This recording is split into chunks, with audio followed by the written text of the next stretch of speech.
Uh,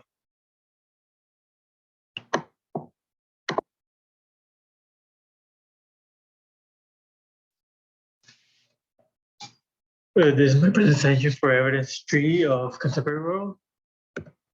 Important events of the last decade include 1948, United States helped rebuild the post-war Europe through the Marshall Plan. 1949, the detonation of the first Soviet atomic bomb that sparks the nuclear armies across that basically starts the Cold War.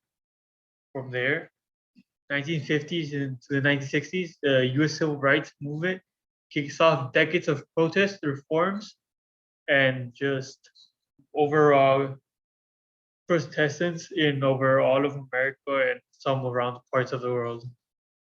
In 1962, the Cuban Missile Crisis brings the world to brink of nuclear war when Russia puts the missiles on Cuba that were pointing to United States in questions to how United States put in missiles in Austria pointing at Russia.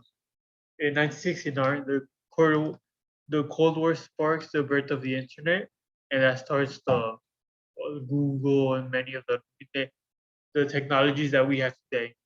In 1992, the Maastricht Treaty lays foundation for the European Union. Basically the European Union was started, and that the most of the Europe joined to share and be allies.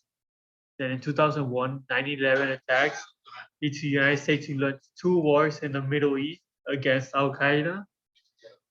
And then 2020, that happened 2 years ago. COVID-19, it was declared global pandemic where people had to stop going to work and going outside. That's how serious it was. Globalization to describe the growing independence of the world's economic cultures and populations brought by cross-border trade in goods and services, technology and flows of events, people, and information.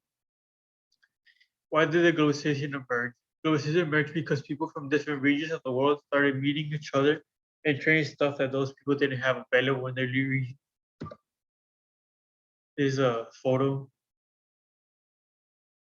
The lawful use of violence against terrorism, the unlawful use of use of violence against property or careers, government or the citizens to further certain political or social objective. In most cases, what caused the terrorist attacks of XX country. Conflicts and events in the Middle East, particularly the enduring Arab-Israeli conflict and the issue of the Islamic State of Iraq and Syria. ISIS uses violence to complete their objectives in the countries of violence by capturing people and making people follow what they believe and think. Here's a picture of terrorists, basically. In a polar world, a scenario where most of the world's region, economic, and socio-cultural aspects are influenced by a single state of a country.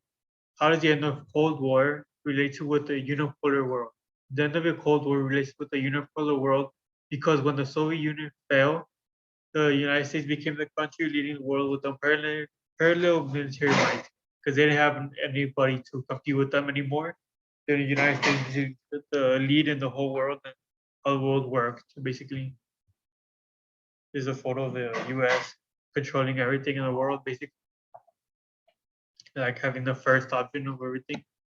In the digital era, a period where shift process occurs from industrial-based information-based economy using computer or technology devices as a medium or communication.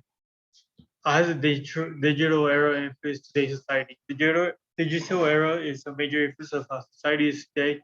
It introduces many concepts which continue to grow to this day. It changed how business was done with computers to the masses, etc. It's a photo of the many devices like phones, tablets, and laptops and computers that we use today. Here's a biography. That's it. Thank you for listening.